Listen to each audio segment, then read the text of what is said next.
साल 1912 की बात है। इंग्लैंड के शहर साउथहैम्पटन के बंदरगाह पर एक भव्य और विशाल जहाज तैयार खड़ा था, RMS टाइटैनिक। यह जहाज आधुनिक इंजीनियरिंग का चमत्कार माना जा रहा था।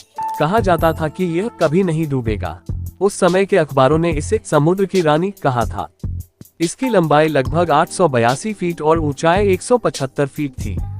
जहाज में 5 सितारा होटल जैसी सुविधाएं थी, शानदार कमरे, restaurant, dance hall, swimming pool और संगीत के इंतजाम। टाइटैनिक 10 अप्रैल 1912 को अपनी पहली यात्रा पर निकला।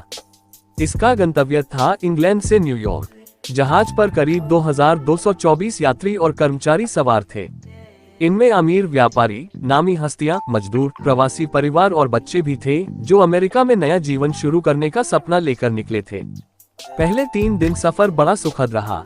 समुद्र शांत था और मौसम साफ। लोग डेक पर घूमते, संगीत सुनते और तारों भरे आसमान का आनंद लेते थे।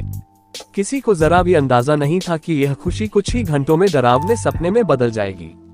14 अप्रैल 1912 की रात थी। ठंडी हवा चल रही थी और समुद्र बर्फीले पानी से भरा हुआ था। कप्तान एडवर्ड स्मिथ ने जहाज को पूरी रफ्तार पर चलने का आदेश दिया। रात 11:40 पर एक चौकीदार ने अचानक आगे कुछ चमकती हुई चीज देखी। वह था एक विशाल हिमखंड आइसबर्ग। तुरंत घंटी बजाई गई और जहाज मोड़ने की कोशिश की गई, पर तब तक बहुत देर हो चुकी थी। टाइटैनिक हिमखंड से टकरा गया। पहली नजर में झटका बहुत बड़ा नहीं लगा। ज्यादातर यात्रियों को लगा कि यह कोई मामूली हादसा है, लेकिन नीचे जहाज के तले में 6 हिस्सों में दरारें पड़ चुकी थीं। ठंडा पानी तेजी से अंदर भरने लगा। इंजीनियरों को जल्दी ही समझ आ गया कि जहाज अब बच नहीं सकता। कप्तान ने SOS सिग्नल भेजा, लेकिन आसपास कोई जहाज इतना नजदीक नहीं था जो तुरंत मदद कर सके। जैसे जैसे पानी जहाज में भरता गया, अफरा तफरी मच गई।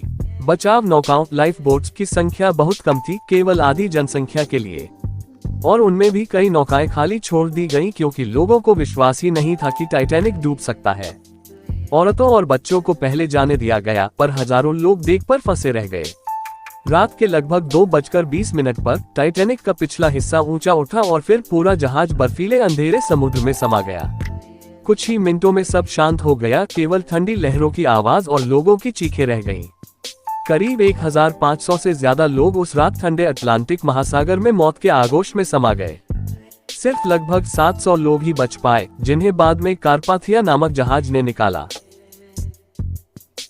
ये टाइटैनिक जहाज आज भी समुद्र की तलों में पड़ा है। यहाँ आज भी वैज्ञानिक रिसर्च करने के लिए आते रहते हैं।